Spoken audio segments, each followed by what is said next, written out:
Welcome to Games Overboard. I'm PJ. I'm Dan. This game is for ages 10 and up. I don't know if I can see a 10-year-old playing this one. I think a 10-year-old would get extremely confused. Yeah. Hey, everybody. So What are we playing? today we played... What is it? What are we playing? What are we playing? What's the game? It's a game... It's the name of the episode. I'm pretty sure people know already. I don't even know the name of the episode. We're playing a game called Root. Not to be confused with the book that was written in the, 70s, which was turned into a... Oh, sorry, that's Roots. Yeah, you're wrong. Who designed it? I'm not saying that name. Cole Whirl. I just don't want to butcher. I mean, I assume it's Whirl. I hope so. With art by Kyle Farron. First of all, even the box art for this game looks so cool. Yep. Yeah, huge props to Kyle Farron and Cole Whirl for making this awesome game. I just love the tag here. Root, a game of woodland might and right. No, this game is awesome. Of course, we only did a two-player game, a two-player version of it. Why? Because there's only two of us today. Mm. And I'm really glad we did this because Why? We could learn the game a little easier, especially with the two factions we chose. So this game... what is it? I'm going to hit you. I'm going to fucking hit you. Ow. Yeah, damn right. Think they believed it? I don't know. Anyway. Huge shout out to Leader Games for giving us this review copy. Seriously, you made me a lifelong fan with just the support from the emails I had back and forth with the company. Like, I am a forever fan now, just because of how supportive they are of, up and coming content creators. They're when I emailed them asking like if they had a list for reviewers, and they're like, no, but if you are interested in reviewing something, let us know what your listeners might like. And I was like, well, okay then. And we had a back and forth conversation, and they were super supportive, and I like really that shows the integrity of the company and everything. And yeah, that's pretty cool. I wanted to shout that out, that these guys are legit supporters of, the little guys. So that's awesome. This is really cool. We're both short. You're only, 5'6", and I'm only 5'8". Yeah. We're short people. Yeah. Angie, you're only my height, so you're short too. Maybe later. I don't know what happened behind me. So. Do you want to know what happened behind you? No. Well, I can assure you it's not sodomy, so you're okay. Okay.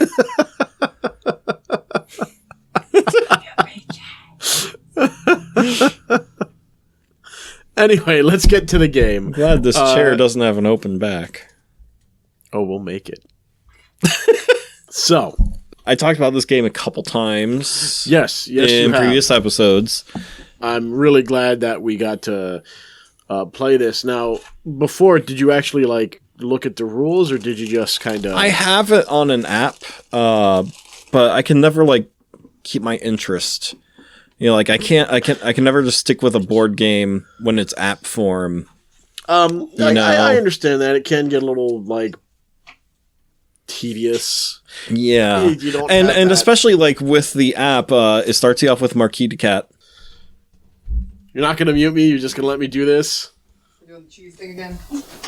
Oh, we're gonna make it loud. Oh.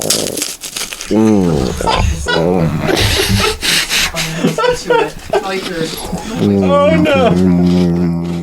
No, turn that down though. That was terrible. That was a nightmare. I'm trying to get you to mute me. What were we saying? The app starts you off with with Marquis de Cat, and it's put a cat here, or put something here, do this, and it tells you exactly what you should do and when. And the book kind of does that too, but we can also just ignore the book. Where with the app, if I want to learn the game, I have to do it the way it tells me. So it all felt very, I don't know, Forced. restrictive and forced. And so I lost interest pretty quickly. I like to explore the game more than being told what to do, how to do it. And that's what's really neat about this is you do have a little booklet that'll tell you, hey, this is a good example. This is your first time playing. This is what you should do. Yeah. And you get down the... You get 4 factions here that you can play as. And as you've said before, PJ, each one, this is why you're really excited to play it, every faction plays completely different. Excited and intimidated, because I heard this is a very complex game. While Dan nods yes, that this is a complex game, it also isn't, right? Like, once we got the hang of it... It's daunting because you don't learn one play style. If you want to do a new faction, you have to learn a completely different play style. Yeah. Well, not play style, you have to learn completely different rules. Yeah. But once you learn your thing... It's easy. The first game that we played, we were confused until about halfway through the play session. Yeah. And then we started a brand new game. And anyway, during the next playthrough that we did, understanding how our factions played, it was pretty cutthroat. I hated it, but I loved it. Stupid birds. So Dan, how did your faction play? So the cat who I played in this playthrough was all about mass, all about making armies and factories. I mean, you could look at it like that. They are French.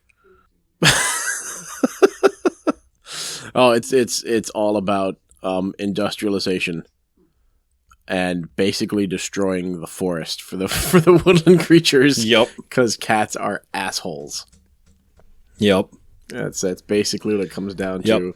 There are 12 spots on the board, and the cats are in 11 of them at the start. Yes, like their whole thing is everybody gets their own character board, and of course the character board is different, and it gives you what you can do. So everything shows you how different each faction is with their playstyle. And the cat, the very first thing it says on the top is, "You've conquered the forest. Now, keep it that way." Like basically, you've conquered the forest. Now make it something that you can be proud of.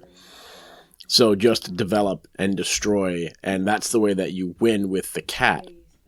Is you have to constantly build things to get more victory points. And of course, you get victory points when you destroy someone else's buildings. They put on, a forest tile as well. It's conquer and build with the cat. And boy, I really had you outnumbered there for a moment until you started picking up some good stuff. Now, what did you have, PJ? So I played the Eerie birds, and they are a programmable faction, which is great at first. Because, it's like, oh, I'm going to put some cards in the recruit section, so now I'm going to recruit there every turn. And then, and you put cards in certain spots, so there's recruit, move, battle, and build. And if you have a card in any of those sections, for every card you have in a section, you do it that many times. So if you have 4 cards in recruit, you recruit 4 birds. The problem is you have to do everything that's there. And if you don't, you go into turmoil, which means you lose all the cards that you have out. Plus, you lose whatever leader you lose your leader that you have picked, and you also lose any victory points equal to the amount of cards that you have to get rid of. So that really screwed you. Yeah, because I was doing so well. I was recruiting like 5 characters per turn. I got to move to 2 different spaces and battle, but then I had to build. Mm-hmm. And only in clearings that had a fox symbol on them. and which I had already owned. or I had already built in them. Mm-hmm. And so I couldn't build in them again.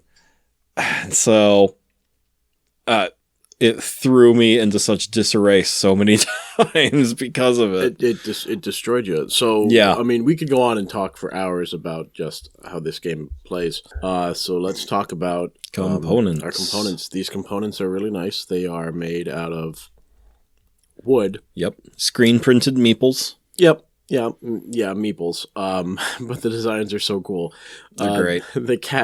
The cats have big wide eyes and an evil, looking face, this evil smile. The birds are just shaped like a bird, and all you see on it is one eye, because of course it's from the side. The woodland creatures look like little green mice. Yep.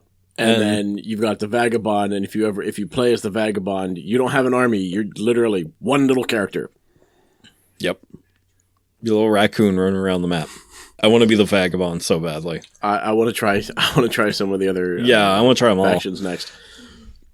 The cards are really like thick and stocky. I guess they're nice. They're really nice. Like I don't want to shuffle them too much. To wear them out. They've got a nice sheen on them. They feel like they're durable. Yeah. Yeah, they're really solid. I'd put them above a normal like bicycle playing deck. Mm-hmm. The Absolutely, is a lot better than those. Then there are just regular cardboard tokens, nothing special. No, about them. Just normal like wood design and. Yep. The really important thing to talk about components wise, I think, is the artwork. Oh, the artwork is great because it's such a great, fantastic style. It's these little cartoon anthropomorphic animals. Cutesy cartoons. Like, that's what they look like. Really cutesy cartoons with this cutthroat war game underneath it. It's, the design on this is just fantastic. So you get over 50 screen printed wooden tokens with this. So as your armies and stuff. You get 2 different maps. We only played on one map. We played the normal forest. The other map that's there is the winter map, which we'll have to play next time because it's got some more advanced rules to it. Yeah, a little bit of like an element of surprise with it. And it even says that you can start playing this in minutes, and you really can. You really can. All you have to do is go through the book. You've got 2 books. Mm-hmm. One is how to play it. Almost like a rules reference. Yeah, kind rules of reference, thing. like a hypothetical, well, if you think you can do it, you probably can unless stated otherwise. Mm-hmm. And then there's another book that's called the Law Book. And that is this is how you play the game step by step, no question about it. If this is what you think the game should play this is how it goes. It's the traditional rule book, where the other one... it's like the Wingspan Swift Start Pack, where it tells you, first do this. Right. Then do that. It does say that you have to have 4 players for that, though. Right. Because it goes through all 4 factions 2 times. Okay. But once you go through the 4th faction, which I believe is the Vagabond, and it goes back to the cats, the Vagabond had done things that would mess up your turn. So... you need to either 2-hand it and play 2 different factions for those first couple turns to see how they all play, or get 4 people around the table for that first session you're going to use that guide. Right, and I'd like to play this with 4 people just to see how every. I want to play this all the time. It's so much fun. The only reason we quit early was because. We were running out of time. We were running out of time, and we had to learn how to play another game for a friend, which we'll talk about next week. We'll talk about that next week. So this says that it should be up to a 45-minute game, but our second playthrough, we already do through a half an hour, and we were nowhere close to being done. Yeah. When it comes to the quality of these pieces, they're really good. I can't find any fault. The map feels good. The map box is nice. The good box and is durable. It's all the insert is so nice too. Oh yeah, Like I know you're a slut. It's nothing special to talk about, but it's nice that like everything's flush in the box and everything. And when you insert things, nothing special to talk about. What? When you insert things, there's things special about that. No. Well, PJ's a slut for him. You know that. I am. Is there room for expansion? No. I mean, nah, not really. There isn't really room for expansion. I'm gonna bite my tongue on these comments. It's a tight fit, right? It's a very tight fit. Gotta get my fingers in there. Yeah, you do. So, it also comes with 2 die, which are, they're 12-sided dice. 12-sided dice. They're nice and, I don't know. I mean, like, it's kind of something that you could probably pick up at a hobby shop. Mm-hmm. The interesting thing about them is they don't go to 12. It's 0, 1, 2, 3. Right. So which makes sense when you do battles and stuff in this. Yeah. So let's, as we get into battles and things like that, let's talk about what worked and what didn't work. For me, what worked is the type of things that each faction gets to do. Every faction has not only their own playstyle, but their own benefits. They're huge benefits. Did you just throw something at me? How did you not see it? I wasn't paying attention. Where the hell did it go? It's down there somewhere. It's down there somewhere. It looks like a roll of crackers. Oh, it's a candy. Apparently, I've been getting pelted with Milky Ways and Three Musketeers, and I didn't even notice it. And here comes another one. One more. Oh, wow. That got you right in the... What are those things called? That wasn't me. I forgot these things were on our heads. Headphones. Yeah. Where were we? Things that work. Things that worked. Yes, factions. Everybody has their own special abilities.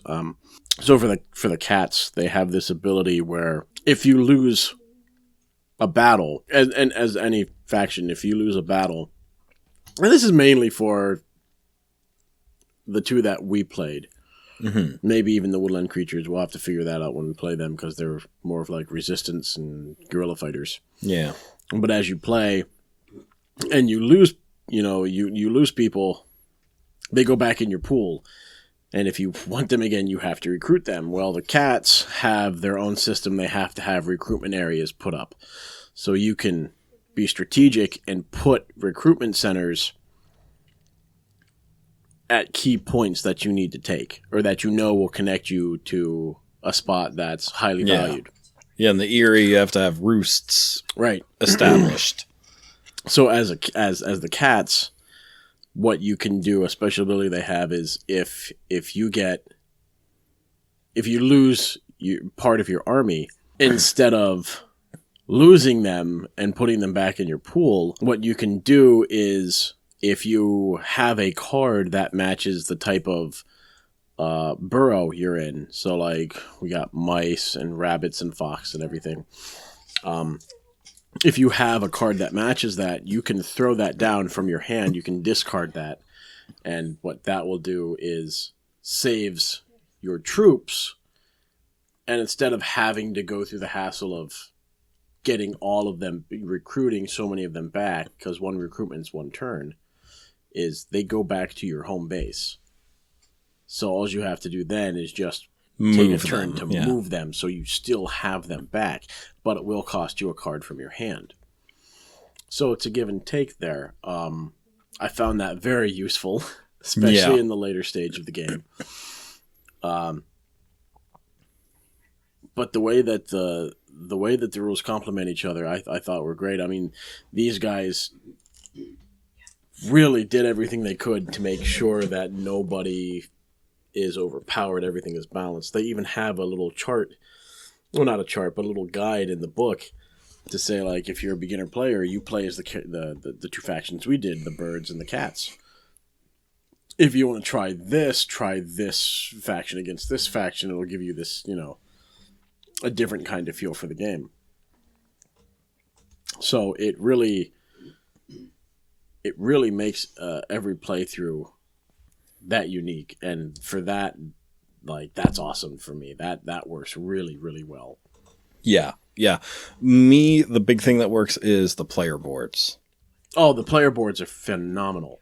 Because it has, like, everything you need to know how your faction plays. Once you get the base rules of the game, which is, like, you know, the cards, you know, that you use to play, and the crafted items and stuff. Once you have that down, the player board walks you through step by step everything you need to do in your turn. Mm-hmm.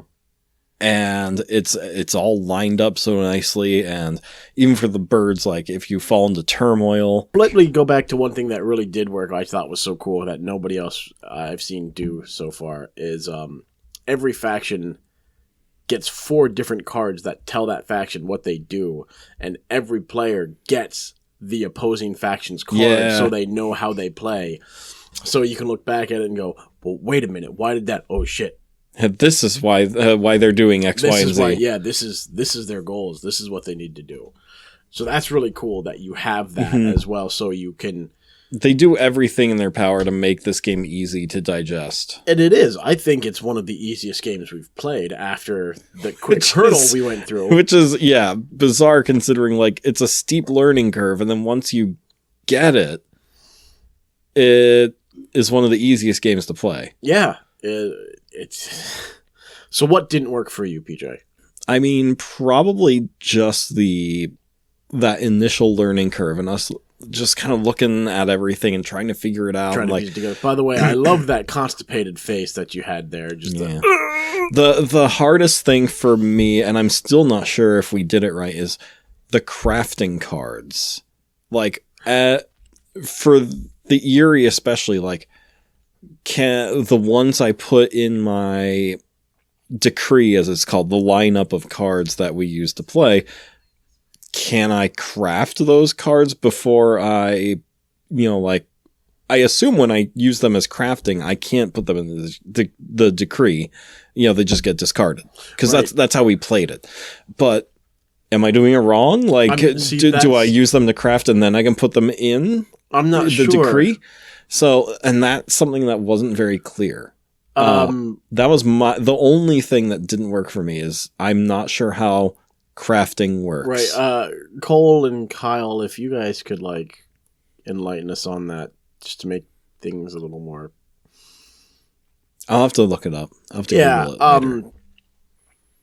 That one didn't really bother me, because I think that more comes into play when you have the vagabond who relies on that kind of stuff.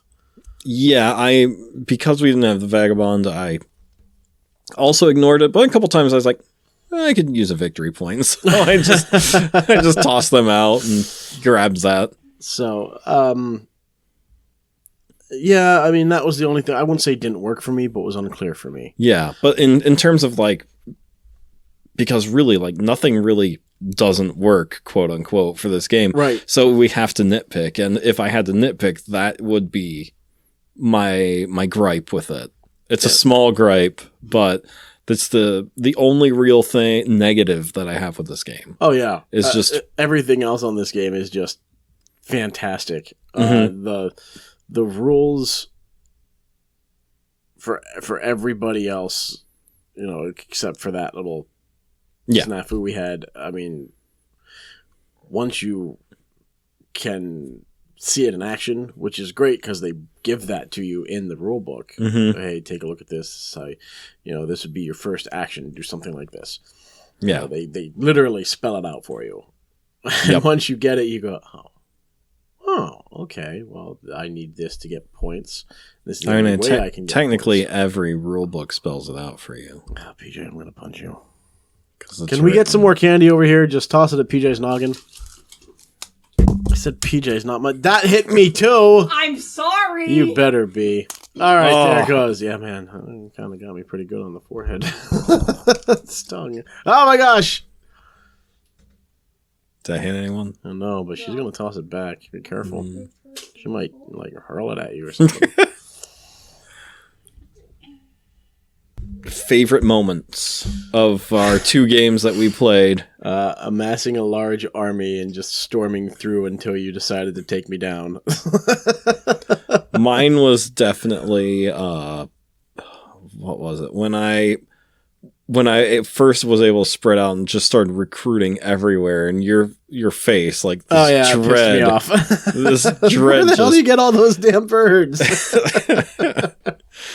that and just moving in and just kicking you out of a spot never got old. Made me mad. Never got old. Made me mad. See, that's why it's always good to have that card that I can put those cats into a hospital. Yep. And then you'd like take a spot, but it wouldn't get rid of my roost, so I just pop back up again. Yeah, piss me off. Oh, fucking roosts. I also, as much as I hated it, I loved the first time I had to go into turmoil and just everything. You lost it. Everything you lost changed. Almost everything for you. Yeah, like all my strategy was gone. I had to rebuild a brand new tactic from the ground up.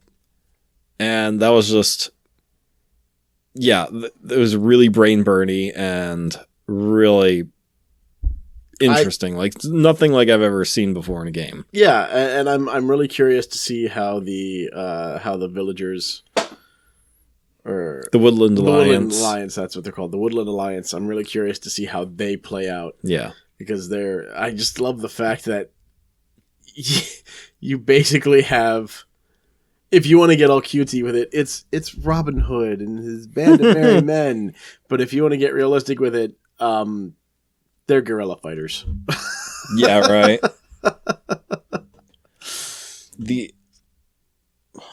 So how much is this going for? So that's something that's why I just went, because I thought it was a lot cheaper than it is on their website, unless Amazon being Amazon, just down, that's what I thought. Amazon has it for $38. Okay. It retails for $60. Like on Leader Games website, it's $60. Okay. $38 is an absolute steal. I'd pay $60 for this in a heartbeat. Yeah, this is like the just quality of the art and components is worth the price definitely. tag. But the fact that this game is extremely fun and I want this game, like I could play this game every week from here on out. Oh, yeah. Like before we do our review game, we just play around with this. I'd be down for that. I friggin' love this game now. So who sent this to you? The company, Leader Games. Leader Games. So Yeah. another big thank you to Leader Games for giving us this. Yep. And there are a bunch of review. different expansions ranging from like $40 and down. And the fact that you have these expansions that go along with this to a game that's already daunting for at first glance, that's just cool. You're just adding replayability to this, especially if you mix and match, these new factions and characters. There's one that's just base. landmarks for $10, and you get that's landmarks so to put cool. on the map. That is really. I'd buy I didn't that. realize there was so much stuff for this game already.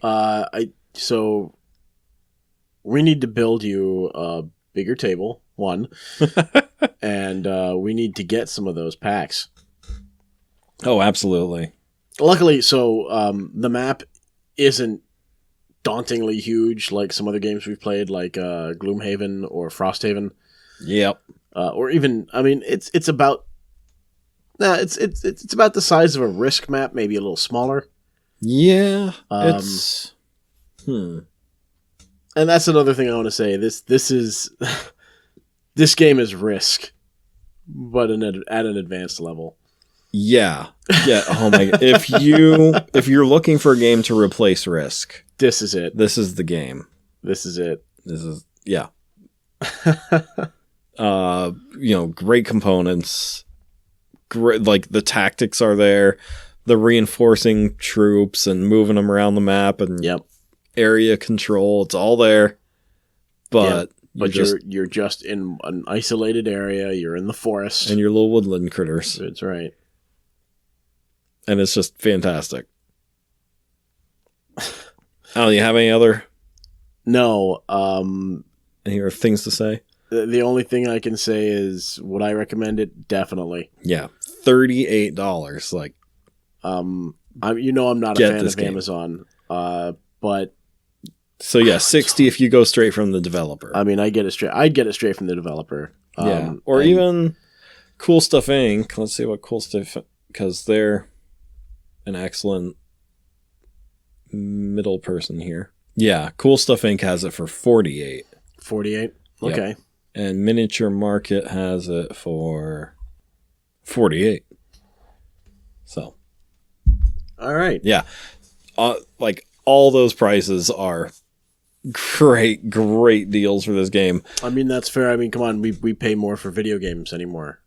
So next week we're hoping to Yeah. have a special guest on. Yeah, we're hoping to have a friend of mine come by. He's actually the one that we learned some of these games for.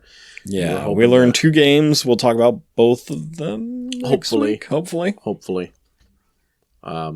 Or we teach him Root in one of the games. Well, if we do anything, we're definitely going to teach him the Godzilla game that we played last week. I like how you're staring at the other one just- like... We'll show him. We'll tell him if he wants to play. We'll try and. It's okay. I'm not wild about it. Let's just say that. Yeah. That might be a review. Our second negative review. I know. I can't believe that. This is Let's not talk about it. Like, we haven't announced what it is yet or right. anything. Let's just leave it there. Yeah. But yeah, that one's maybe gonna be some coming. more time with it. It won't be such a negative review. Yeah, maybe. Maybe. Anyways, for everyone listening, the 3 designers that we have, well, 3 of the 4 designers that we've interviewed so far, their Kickstarters are live right now. Yep. Conspiracy is the only one that hasn't funded yet. Ooh. It's still going, though. Like, it's Okay. not much time left, though. So please share the word about that one. The game looks awesome. Oh, it looks fantastic. If you're into silly, ridiculous things, and if you're not particularly a fan of political correctness, I mean, this looks like a game that'll be right up your alley. I know it's right up my alley. Mate wrote a song about Donald, the main character of the game. Oh, I need to hear this. It's great. Oh, It is really great. So, check out Conspiracy. And then there's Party Wanted, which is that one funded in under 24 hours. And I'm so happy for him that it got funded so fast. Because he put together one hell of a game. If you're listening, Eric, thank you so much for that copy that you sent us. We had a blast. Did you hear the story about how we got that? Yes, Okay. I did. Yeah. And that's It's not so much thanking Eric, it's just random happenstance. Well, I mean, no matter what, like, I still have to thank Eric for for giving the opportunity of us to win it. because the game was so much fun. It is. The artwork on that is ridiculous. We actually played it the second time. We introduced some new people to it, and we had a great time the second time around too. But yeah, Who'd you introduce? some friends during the Red Dragon Inn review, we talk about it. We had some friends who introduced us to that game, Tom and Carrie. We introduced them to Party Wanted. That game was. What really surprised me is the fact that we didn't get more drunk. Yeah. Honestly, Well, we did give up before the game was over. that's right. too, We did have one last thing to do because we were 2 hours in. We still had another tier to go through. And Eric even told us when we were playing that the game can go on for a long time if you're not careful. Yeah, and the game is it's just designed to have fun around the table. It's not so much about the winning and losing. It's just about having fun. Just having fun. Just dicking around. The game is tough, though. It is. And then the last one is Seismic. Now, how is that one doing? I haven't been able to follow it funded in, I think it was like 48 hours, something like that. Wow. While he was playing with, doing a live stream with the Dice Tower in Miami. And one of them, Chris, he's like, he stopped the game. He's like, "Hey, you funded, man." He's like, "Oh my gosh." See, that's awesome. Again, I'm excited for these games. Yeah, this one is like, Seismic is not a cheap game, but you get a lot of handcrafted minis and a lot of really cool stuff if you want to shell out the money. But there are other tiers with cheaper components, more affordable components. So definitely take a look at that game. Definitely. I'm excited for all three of these. Of course, one of these we've already played, but Conspiracy Theory is Conspiracy. Sorry, Conspiracy. You did this last week too. I did. Shut it. Conspiracy is a game that's right up our alley. It's ridiculous, fun, crazy. Seismic just looks epic. No other word to describe it. Yep. So guys, if you're listening and you're interested, please find these, back these, get your copy. Especially Seismic. If you want those 3D minis, you'll never get them again. Exactly. So you want to back them now. If you guys have any suggestions for us, please feel free to reach out to us. Tell us what your favorite games are, what you guys would like to hear us review. Yep. Even if you guys just want to talk about games sometime, just contact us. Yep. Our email is gamesoboard@gmail.com. You can also go to gamesoverboard.com, and there's a contact link there where you can talk to us. Find us on Facebook, and listen to our other podcasts, Wellhouse Exorcism and Danger and Dice. Forget your own podcast there for a second. I did. And share the word, review the podcast wherever you listen. Get the word out there, get us climbing the charts so we get noticed by more people and help us grow. All right, we'll talk to you next week, everyone. Thanks, guys.